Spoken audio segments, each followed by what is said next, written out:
I would put barriers in the way of doing things, but now I find I knock down the barriers and go onward and forward and go on to the next thing. I was born with thalidomide, and there are various levels of disability within that, but I'm four-limbed, so I have very short arms and very short legs. I don't have a full-time job, as it were, so this has given me an opportunity to get out and meet people and see everybody from lots of different backgrounds, and so I've loved to do that. Everything needs a lot of planning.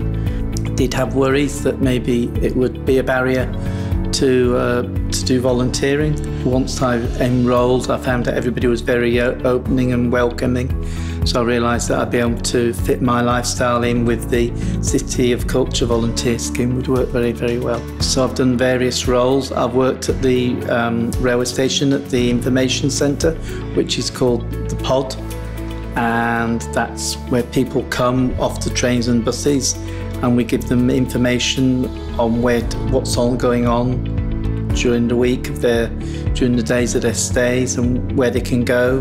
I've done things like Ducky's Tea Party, which was a huge tea party at Queen Victoria Square in Hull, and there were hundreds of people turned up for that.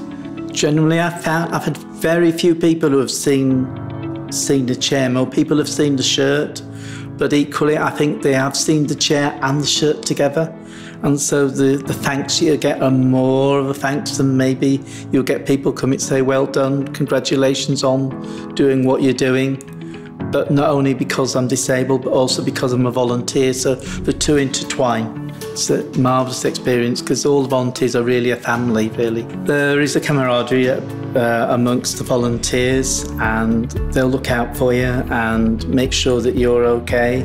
One of the wonderful things I think of being a volunteer is that your disability is disregarded for the purpose of that role, and you can do a task that anybody else can.